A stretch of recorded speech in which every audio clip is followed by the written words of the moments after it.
AFK 2.0, which then became VDT. So definitely Right. looking forward to this one. Picking up a couple new players here, namely support as well as Fabelli, specifically for this tournament, so that they would fulfill that Swedish requirement. And definitely looking forward to seeing how this one goes. Unfortunately, did have to drop Pinky Curdy, I do believe. Yeah, they did. Pinky Curry not going to make an appearance here, but either way, the blind bans have begun for these teams, man. Legion side banning out Parasite, Keeper of the Forest, Hellborn team, VDT ban or not VDT. Help me out here, AFK man. milking cows. AFK milking cows. It is unique. I want to say VDT because they're all tagged up like that. AFK milking cows. Choosing to take out Moon Queen. We were talking about her a little bit before, whether or not she's still at the top of the scene. And Rally, a hero that was a little bit overlooked in the previous series we had casted. Yeah, well, we will have to see whether or not those other very, very strong heroes, like the Master of Arms, do get the ban, as we see a couple of the locks coming out already. Two of our junglers, with the Tempest and the Ophelia, will make it in there right away. Excuse me. Parasite, Keeper of the Forest, of course, did get the ban, so that makes up your four very common junglers. Soul Reaper going to join the lock pool along with the Master of Arms Engineer, so the power of beards going to be coming on in there. And one more lock now for the AFK Milking Cows team. Yeah, more importantly, it does a couple things. Well, they have to take a jungler. In a sense, it sort of restricts the Hellborn's picks. I mean, they did choose. Okay, they chose to lock on the Legion side because, you know, the Hellborn team, if they want to take Master of Arms, they're probably going to be taking Tempest Master at that point. So anything else the Legion team chose to lock up at that point, they can pretty much guarantee that they get something like that Engineer if they want to run it, or another whatever pick comes out here. They have a safer chance because if they go for that Ophelia first, there's a good chance that well, Master Arms is an amazing played in that carry slot, works as a support, and there's a good chance that AFK Milking Cows will not let them get that Master of Arms plus Ophelia combination. Interesting, interesting. Empath is going to be the final lock here. And of course, we do see support over there on the Hellborn side. He is known as one of the best, if not, I would venture to say he's the best Empath player on the competitive scene. This guy has a 2,000 plus MMR account with like 60% Empath played on it, or something stupidly high like that. He is a very, very good Empath player, but it does make him kind of predictable. Yeah, interesting they chose to lock it out, maybe just preventing the ban on it, hopefully, knowing that it is his hero of choice. It does a couple things, because if they're forced to pick it out if they want that empath, which gives team, yeah, or good for the scene, I should say. God, I hate these tags, man. Good for the scene, a very strong and versatile choice out of whatever they want, then with zero chance of retort. So, that being said, in a sense, they put themselves in a weird spot where they have to actually give up in order to take that empath instead of just taking out of the normal drafting phase, fearing the potential ban on him. So I think that actually does say that they sort of want it more and sort of highlights their picks a bit more. Unless they, I mean, obviously I'm sure he can play something else and choose to not go with it. But it is a little bit more costly when they do choose to go with it in the end, so.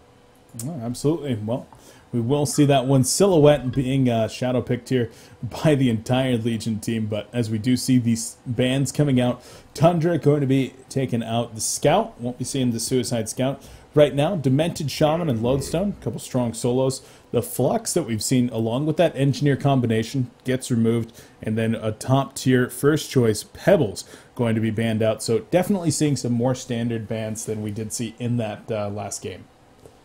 Yeah, with Pebbles taken away, the popularity or the choice of selecting that dead wood a lot easier. Fate is still on the board. We see Meraxis being highlighted. Pretty interesting. A hero that I feel like we don't see as much of lately. And he actually received a tiny, tiny nerf, I believe, to his magical armor. Or was it his phys... it was his magical armor, I believe, right? With the patch, he got dropped by one on it. Maybe it was normal armor. I think it was magical armor. Anyway, did receive a little bit of a nerf. Bubble is still on the board. That hero has seen a ton. I mean, you've seen a lot of play before, but I feel like that just hasn't gone away at all since the patch either. Teams using him a lot, responds well to aggressive laning, and gank options early. He's able to go around and make those team fights happen. So Bubbles is a pretty obvious choice. Makes your lanes a little bit more predictable, though. but they are going with it. Of course, you can lane him in all three circumstances, but usually, I mean, either wherever he goes, unless you're putting him against like a dual mid, with the soul, you're placing a solo bubbles. Usually, his lane matchup isn't favorable for him, unfortunately. Well, we will see right now. They do go with that Magnus as well, and definitely liking the strength of the two possible suicide heroes already. And this does set up the possibility to have two solos and then an offensive tri lane, which is definitely something that the Vietnamese Dream Team, aka AFK Milking Cows, have been fond of in the past. They do like to be very, very aggressive, but without picking up one of those junglers, you do run the risk of giving up the Ophelia Tempest combination. So we'll see if they do force themselves into a jungling position here, or if they're going to choose to just be okay with that possibility. Now, going along with that Deadwood, what else do you see being picked up here with picks number 4 and 5 for the Legion team? I haven't seen it all being drafted in this series. We actually haven't seen today. Rather, we haven't seen any Glaciers. We haven't seen any Power. We haven't seen any Torture. Torture is still on the board too, man, and an immense force, especially with something like an Ophelia push. Hero that I'd be hard pressed to overlook.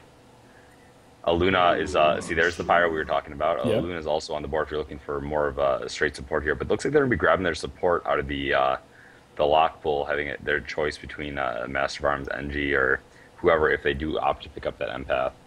Now, Nox, of course, playing a lot of hard carries. Some of his favorite heroes on the board still, like the Monkey King, the Dark Lady, Silhouette, Dragon, all available. Yep. Hell, Artillery. They go with the Wretched Hag, though. Definitely a hero that Nox is going to be extremely comfortable playing. We've seen that Grimoire since he rushed with that Light Brand rush and going for that Grimoire. We've seen the crazy gold per minutes that he has hit since the change. And all throughout the games yesterday, he was sitting at like 500 gold per minute while farming against the Moon Queen. Yeah, I actually need to correct myself. I made mention earlier that they unfortunately did remove Pinky Curdy for Fabelli to pick up another Swede for this tournament, but Fabelli is definitely Greek, so I don't know what I was talking about there, but that was incorrect. Do in fact have the Magnus playing there. Oh, Magnus highlighted. But Artillery comes out, and what do you think about this pick for AFK Milking Cows? I like that they have the lockdown between Bubbles and Mag. I like a lot of stun with Artillery, a lot of team fight like that. I do think Wretched Hag is pretty nice about it because of the mobility of the hero.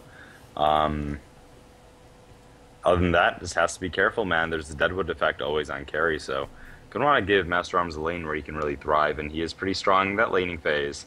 We've seen even his solo mids do formidably. His side lane, dual lanes match up with the Tempest. Pulling them all in together, you can definitely make things happen, but he is on more of a timer, and interested to see how an empath actually winds up working out with this Artillery. Some people might normally say, oh, I don't know, we can't really pick empath as support because she doesn't have as much counter push. But when you pick an Artillery, he gives your team all the counter push that you need.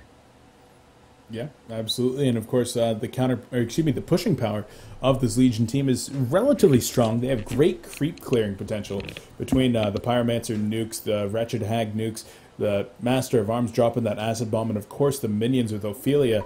But double heal too. Yeah, that's very true. But I don't know. I don't see them being a extremely push-oriented team. I think they'll take the towers when they can, but that's not necessarily going to be their primary objective here. They do, of course, have that late-game carry potential with the Pyromancer plus Wretched Hag. And, yeah, expect Pyro is going to be played in that secondary support role. You can't forget Pyro as he gets levels, too. It becomes a very formidable pusher using his Fervor as well. Besides that, I think heroes like Deadwood and Wretched Hag fill in Ophelia lineups phenomenally, a lot better than like running something like more of those hard game carries because, well, they create pickoffs, and as soon as you get a pickoff, it's very easy for Ophelia to actually take advantage of that and push down lanes. It's pretty much for free. So, well, we do see both teams heading at least some players into these long lanes, as I did have these backward real quick for a second. So got that fixed up, but the Hellborn team going to be heading down here into the long lane, and they're going to be looking for some wards, support blocking one camp already with a ward of sight, and they were heading toward that Kongor pit, but just going to be messing around for now. Yeah, just shaping that up. Taking a look, Deadwood is going to be in that side lane matchup, playing against a hero like Bubbles. That is a very, very, very favorable exchange for Deadwood. Pretty much guaranteed to get sound farm. And if you look at the Bubbles here, what is he getting in terms of regen? How's the courier looking? Gonna have a bit of pulled regen, whereas the Deadwood actually none. So this early matchup is actually going to favor the Bubbles if Fabelli plays it right. Fabelli is a very, very strong mechanical player. On top of the deny being created by Tempest, so I don't think he was actually pulled any regen. Oh wait, let me see his item build. That's Oh no, that's actually a normal item build that he chose to go. Right, that is a lot of times you actually see it with the 2 health potions and 3 blight stones because they use a lot of heavy harass early on. Basically, what you'll do is you have the 2 health potions and the blight stones. You harass them a ton early on. You take the counter harass, you get dropped down to like 200. You use your health potion, then you have a full set of each, and you can disperse them as you need. But yeah, going with the 6 treaters for more of that consistent harass rather than the overdoing it early on. And with that early deny, man, gonna make it pretty easy for him to establish some lane control. And while Deadwood lacking the regen, I don't think that was a sound decision at all to send him here without anything pulled. But yeah, he's gonna get absolutely crushed in this lane. Well, it's not that bad. He can always ferry it out. It's not like he can't. And then I guess, and then looking at it, Ophelia, she is in the top lane here. They are running the aggressive try, which does change things up a bit. She had to go boots first. She wanted to make sure she'd be safe and not really pinch her out of this jungle. So artillery has to be careful here. I mean, they do have double stun and the Ophelia cat or Minotaur right now. Eventually gonna get the Catman here. If he gets caught out even remotely here with that Minotaur heading towards him, it should be a pretty easy kill. They're going on him without even the Minotaur there, man. And look at that damage. Yeah, artillery gonna have a very, very rough time up here, and of course his presence early on is relatively weak. He doesn't have any good escape mechanisms, and I don't know, this is going to be an extremely rough time for him in the top lane. In the middle, though, Zergo actually going hard onto Wretched Hag, who does not have Flash of Darkness skilled just yet. And Bassett's actually coming very, very close to death in that middle lane. Gonna activate up the health potion, and she'll be just fine now. So already, all 3 of these lanes getting very active. Yeah, look at the creep kills between the Magnus and Wretched Hag too. Wretched Hag, Bassett's versus Mag. Mag is doing actually quite phenomenally here. 10-3 versus a 5-1 Hag. Ooh, nice wall up top, finding some trouble. Glacial Blast and the LRM Pyromancer will go down. And that is what we're talking about there. Support with the gorgeous wall block into the Glacial Blast. And just like that, Fine gets caught barely out of position, just hugging the trees a little bit too much. And it's a bloodlust. Yeah, I mean, that empath wall, man, can create so many angles, honestly, to make things happen early on. Not only does it do a lot of damage if they're sort of trying to get around the wall early on, 50 damage a second, just the amount of angles it can create in combination with Team Sport makes her a pretty devastating laner. Yeah, definitely. Deadwood picking up some boots here in the bottom lane, opting not to ferry out the regen. The Ground Courier instead delivering a bottle into the middle lane. I'm sure Fine was waiting to upgrade that one, and unfortunately just a little bit short on gold after dying up in that top lane. But Deadwood, as a result, gonna have to make the long trek back to town. Meanwhile, Fabelli's Bubbles just gonna continue farming this bottom lane. Yeah, so you know, support, man, he keeps trying to apply pressure here. I mean, they do have that 1,000 gold, 800 experience advantage. Ophelia not scaling the best, being here in the enemy woods and sort of restrained how much she can farm. Meanwhile, Tempest is sort of running free. Other than that, taking a look that back to the bottom lane with that Deadwood, we mentioned how the pulled regen, not the pulled regen, but the extra regen was going to allow him to sort of out harass the Deadwood. He does have the boots now, and it actually looks like he has pulled regen from Fine at this point, so going to have a bit more of a higher chance of standing up here against this Bubbles, who's already level 5. So yeah, big level disparity here in the bottom lane, and Fabelli still holding on to 2/3 of the regen that he did gather very, very quickly, and being ran out by Dead just a little bit right there, but Fabelli definitely controlling the tempo in this bottom lane, as Magnus has been in the middle lane. He just bottled up a haste rune, sitting on 22 and 5 CS, and the Wretched Hag's attempts at forcing Magnus out have so far not been the strongest. Yeah, so man, Zergo really going hard, and with that haste rune, I mean, be wary of him picking up a you know, port scroll, maybe making something happen in the side lanes. Magnus coming in, porting top with that empath with the artillery, might be able to box on easily kill some of the heroes top lane. Just go into fog for 1 sec, port up there, and make it rain. Ophelia trying to find an angle to get the Magnus here, but he actually activates his haste rune, so the Magnus port gate with the haste not going to happen. Yeah, that was the rune from 2 minutes. The 4-minute rune was actually picked up, I assume, by Ophelia. Looks like it might have been a regeneration up at that top lane. And Magnus using this lava touch is just doing a ton of damage to Wretched Hag. Sitting at 14% of the damage in this game. He's doing a great job holding his own mid. And I mean, so far, the AFK Milking Cows team is doing very, very well in this laning phase, showing that the experience of working together might be a little bit better than the all-star team. Top lane, though, Artillery in some serious trouble. He's going to get double stunned out. There's the Forked Lightning. The auto attacks are going to be enough to finish him off. I guess not. The armor from that ring, as well as the Tree Eater, keeping him alive. For sure. Yeah, the Tree Eater doing huge work. So, yeah, you're right. I did think that was a kill. Magnus does have his boots, but he doesn't have a port, man. I feel like he should get a port. I feel like they don't really have vision of what's going on too much up there, and if they just got a single sun off from him, it would result in a very favorable edge here for AFK Milking Cows. So, still waiting on it. Wretched Hag gets lucky up top with the double damage spawning after just taking a pretty great amount of harassment at the hands of Magnus. He's going to go ahead and fill up his bottle in the bottom lane as, Minotaur comes over. There's the stun coming out, and the refreshment rune is killed. So Magnus not even going to be able to refresh that bottle at all. A little bit sour for him. Yeah, he only has mana for 1 stun at this point. I'm not sure if you noticed, but he actually chose to skip his ultimate in favor of getting another point of the Volcanic Touch.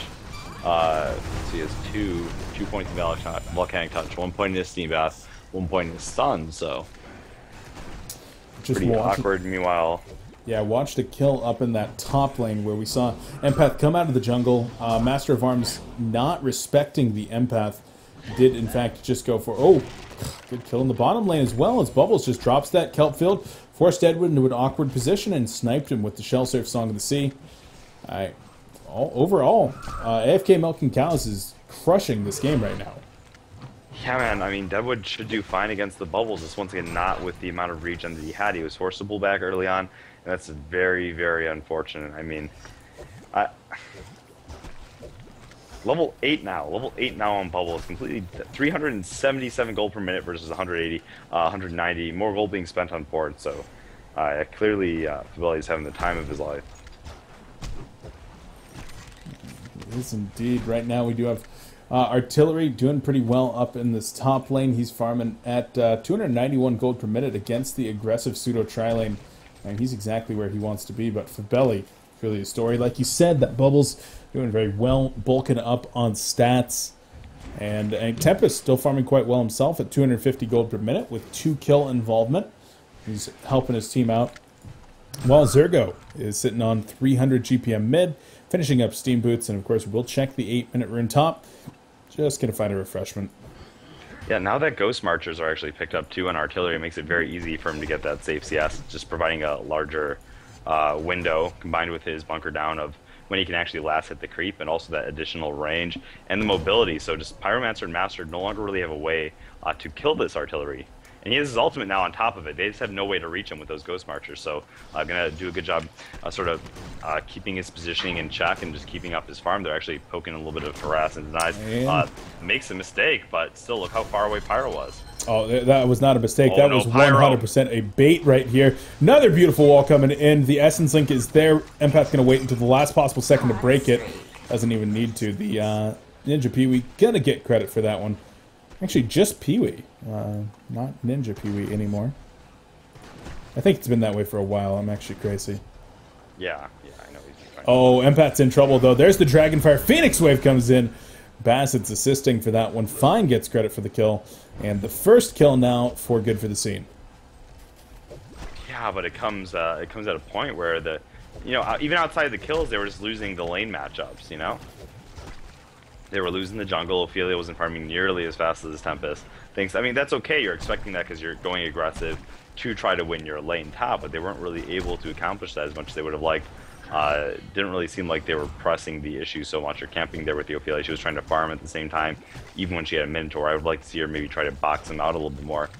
We saw the Dead versus the Bubbles there and how well Faveli played that. I mean, the Magnus completely out farming the Wretched Hag in middle, so just a lot of outplay, a lot of nice decisive action coming out from AFK Milking Cows. They are looking good. The Legion team, of course, does have the opportunity to respond here, but it's got to start with Tankafet on Ophelia, who normally plays pretty damn well. I've been impressed with him in the past, but not really doing so hot as Krebson is going to survive in the bottom lane. Rotten Grass going to be dodged here. Bubble's going to try to get away. Sonar Scream going to be coming in. Willowmaker and Krebson saying, "You stupid little turtle, I'm getting my revenge." Magnus trying to get a kill onto Pyromancer, and looks like he's going to have a Lava Surge here in 1 second. Defensive Master's Call used, though, and Magnus will just charge back up the middle lane. Yeah, so I mean, they're picking up the kills they need right now, closing the gap a bit more. Magnus getting caught out here. Pyromancer not quite in reach, though. Doesn't have the ultimate. Magnus is going to be fine. Picking up the Solution Rune here while they continue that push top. Support just taking a look at the stats, 0, 1, and 3 right now, so I think he's doing his job, man. He's been part of 3 of these 4 earlier kills, and assisting in the push here. Level 6 is drawing ever closer, and I'm curious to really see how this artillery thrives with the Empath inside of in some of these team fights too. Yeah, definitely. Lava Surge onto 2 mid. Shell Surf comes in. There's the Song of the Sea. Kelpfield is not available. Master of Arms going to live. Bubble's going deep right now. Magnus has already fallen back, though, and I thought they were going to be able to get that kill right there, but perhaps Magnus going just a second too early for that double stun rather than just trying to pick one. I think he might have gotten a little greedy. Yeah, it definitely looked like it. So, yeah, not walking away without a kill, but didn't really cost them anything. You know, it didn't waste too much time. A pretty low investment in general. Meanwhile, you see Ophelia is level 7 now, so she does have her creeps up and ready to potentially push on top of that heal. So, looking to see her potentially getting active here. Doesn't have any Minotaurs yet, just Catmin and Skeleton King, which is a decent setup for damage, but not the most amount of lockdown. Yeah, respect to Tankafet, getting that level 7, starting to catch back up to Tempest. And it's definitely going to be helpful if he can start to push here momentarily.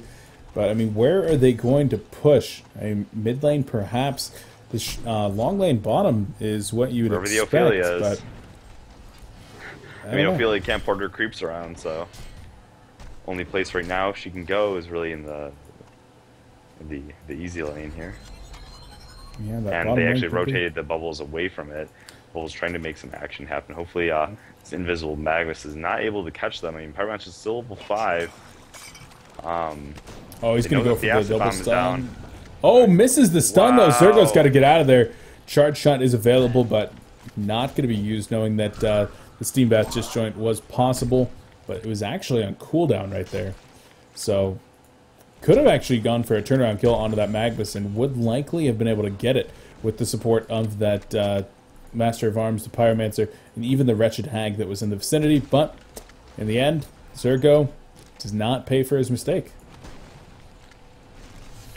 Yeah, I'm trying to look at what they need to do right now. I mean, they're really just not trying to force anything. They're content to sit back a little bit and allow for that portal key to happen on Krebson before they try to make any fights happen. I think they realize they're in a little bit of a sink and want to utilize what I was talking about before, the Ophelia Deadwood, the strong, heavy front load burst into the push where they can't actually deal with your push because you're so effectively taking out. It's not like Deadwood's a heal, but when you provide that much burst and take out one of the enemy heroes before they're actually able to do any damage, you can kind of look at that like an additional heal for your team, in a sense that you're preventing damage from coming out, and that on top of the Ophelia allows for it to be very easy to like go and approach and take out these outer towers. I think it's a big part of why you see Krebson here in a game where you didn't have the best of starts rushing this portal key. Yeah, it seemed to make sense, and portal key will be picked up now, just 13 minutes in. Top lane, looks like they wanted to kill on the Wretched Hag, but of course she's going to be able to escape with that Flash of Darkness. Bassett says, "I'm no fool. Not giving you that opportunity." And, whew, Bubbles will escape narrowly from a Rotten Grasp.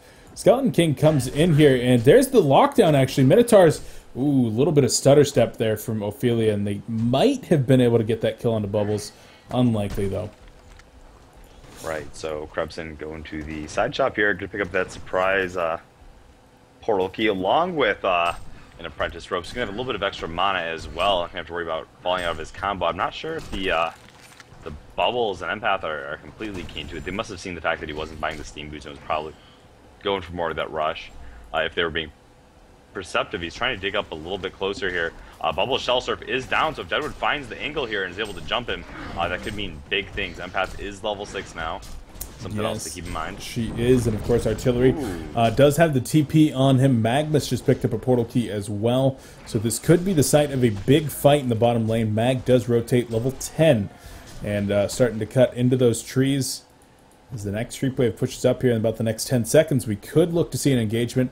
But Artillery's going for the split push, the counter push up top. They need to make it happen if they are, because Artillery is pushing so fast. You don't want him to get that level. Oh, there's the eruption being channeled up here by Magnus. In he goes, 3-man Lava Surge, Shell Surf coming out. Song of the Sea, Kelpfield, down goes 2 Legion players. The Kelpfield on the Wretched Hag, and she goes down as well. Oh my god, beautiful, beautiful setup there by AFK Milking Cows. And Artillery might get another kill on the Master of Arms up top, but Deadwood's coming in, has that portal key available. Is he going to run down this Artillery? Ghost Marches, I think Artillery's out of there. Man, Emperor, well set up right there. Huge setup by Zergo, man. Huge, huge setup. I mean, you saw right there they were getting pretty confident. You saw Pyromancer actually stun the trees, trying to remove some of the hiding spots. They were pretty confident in standing where they were. Zergo catching him off guard, and the excellent follow-up from Fabelli. Honestly, I've been really impressed with this AFK Milking Cows team, and Fabelli in all the games I've been watching lately has done always phenomenal in his lane. Just consistent play across the board, and I've heard a lot of great things about Zergo, and he's someone that I should keep my eye on. I'm seeing more and more why that's the case. Yeah, absolutely. Zergo was one of my favorite players from the old Team Excellent. Definitely love seeing him show up here once again. I've seen fantastic things about his Magnus before, as well as his Pharaoh, 2 of his signature heroes for sure, and showing us exactly why right now. Big plays on that Magnus, and that puts AFK Milking Cows in a pretty large resource lead, up 8,500 gold, 7,500 experience, only 17 minutes into this game. And now Empath's in some trouble right here. Gonna use the wall though, and Support knows just all the tricks how to get out of there, man. Yeah, just showing why Empath can be so viable. I mean, I would say I really do like Empath in a case like this where they're managing to hold off pushes because of the fact that Magnus farms so well early on now. Now that is the early eruption, 2,000 gold on top of his portal key, on top of the Tempest, on top of the Artillery who's about to get his Nullstone. They don't really need the extra anti-push at all, so the Empath pick working out quite well, and in terms of utility, just really can't compare. So yeah, fantastic job there. Really enjoying watching this AFK Milking Cows team play right now. On the other side, though, I mean, this good for the scene team. We've talked about how they do definitely have some superstar names here. People like Krebs and Nox, fine. And of course, Tankavet making his own splash with Team lately. But with only a few days of practice coming into this event, it's showing that they might not all be on the same page. As Deadwood in some trouble up top, was actually going on to Artillery. Took the stun there from the Artillery barrage, and Artillery will get on out of dodge. Yeah, and the other thing is Bubbles didn't even have his portal key yet in the previous engage, so now that he has that on top of it, going to make it even easier, even more difficult for them to push here. Rutschag is trying to get out of there. Deadwood has not found any real way to use his portal key yet. Nope, tried a couple times now for the gank on Artillery up top, but Artillery proving to be a little bit too slippery, and Pee-wee farming 400 gold per minute now is going to be finishing up his Nullstone any second, and he's definitely going to start to look to farm even faster at that point. But whew, that was a pretty nasty rotten grasp there, almost killing Artillery, getting him down into that 150 range territory. But yeah, Deadwood able to follow up. Yeah, now he actually has that Nullstone, so this is where the fun truly begins. Bottom lane, eruption into the Lava Surge. Bubble shows up with the Shell Surge, Song of the Sea. Kelpfield completely unnecessary there, but Fabelli wanted to make sure they guaranteed that kill. If there had been a defensive Master's Call there, that's when that would have been important. But it wasn't one, and a great kill onto Bassett's. Yeah, Bassett's Mount Wretched Hag really just not having the break. Meanwhile, his adversary in lane, the Magnus, completely going hard here, edging 400 gold per minute. Gonna see him pick up the Blessed Orb there. Curious to see if that actually will ultimately be something like a Cauldron Sheepstick, giving his team additional lockdown. Grimoire power Also potential. It could be either or. I mean, both those going to give Magnus the huge amount of mana regen that he desperately needs. The Grimoire I don't know. power. What's up? I mean, he's not really like a spam hero though. No, Man. no. He needs some right now, though. He's out of mana, man. Look at him. He needs that mana regen desperately. Well, we'll see what that is going to be turned into momentarily. The Nullstone finished up on artillery. He's in the middle lane. Going to do this anti-push, and this is exactly what we talked about. Empath does not have the most amount of anti-push on her own, but artillery more than makes up for it. And hell, I mean, once Empath gets those levels into the wall, as you see level 2 right now, we talked about the amount of damage that this wall does, 50 damage per second. She can actually do a pretty significant amount of damage with that wall, and as well as blocking off minions and stuff. And she has some pretty serious anti-push herself. Yeah. In terms of it, especially more so when they enter the base as well, Jeez. or in terms in combination with the spam heroes that she has in cutting off their retreat. It's a different kind of anti-push. It's not really like the creep. Oh, spam. there's the lava surge coming in. Song of the Sea onto 2 players. Dragonfire dodge, deny, and the Hellborn team should be able to just fall back. Bubbles does not have a portal key here. He's actually in a little bit of trouble. Can I use the take cover right now? Bat Blast going to connect on 3 players. The Eruption going to be channeled up right here. Magnus going in. 4-man Lava Surge Eruption. His AFK Milking Cows drops 2 immediately. Deadwood going to be trying to get out of there. A beautiful wall as Nox is going to be going down. And this is going to be a genocide as Deadwood goes down. The vote to concede goes up. And the hat trick for Zergo. That is likely going to do it. It's good for the scene. Gives this one up 21 minutes in, and holy crap, Emperor, this AFK Milking Cows team is insane. That was very impressive team coordination across the board. I mean, they pretty much set up non-stop great Magnus ultis. Phenomenal play, man. I felt like they kept sort of walking into a little bit too much. I mean, I thought after they got caught off guard by it, though, in the bottom, honestly, they just went for some smart pickoffs. I mean, they didn't really have vision of the Hellborn team when they were setting it up. They were trying to play it smart when they Ophelia pushed on the bottom tower. As I mentioned before, Pyromancer was clearing out the trees. They thought they were safe, and that's why when Zergo found his moment. From there on out, they had the momentum. All they needed to do was play the game sort of safe. Nullstone was picked up by artillery. It was just going to get even worse from there. And then they had the late game just pretty much sealed. Especially, man, the Empath, you know, a phenomenal late game support as well, buffing up the carry. So, yeah, well played. Looked like good for the scene. Just sort of woke up on the wrong side of bed today, at least in that game 1. But as you know, sometimes you see a match that's like 15,000 in one team's favor game 1. Next game, it's the opposite side, and then game 3 is crazy. So have to see if they can actually keep their heads up after that loss and bring it back to them now. We will have to see indeed, and waking up on the wrong side of the bed, no excuse here in the Swedish Pride DreamHack qualifiers. This is a 32-team tournament, and most importantly, this is single elimination best of 3. There are no do-overs. You do or die right now. And if we want to see any of those big superstar names like Krebson, like Nox there at DreamHack Summer, well, they're going to have to step it up and force game number 3 right now. Take 2 in a row. But guys, we're going to go ahead and go to a quick break. Get game number 2 set up in this series. Don't go anywhere. Honcast with Beef and Emperor, coverage of the Swedish Pride Tournament. Game number 2 going to be up next.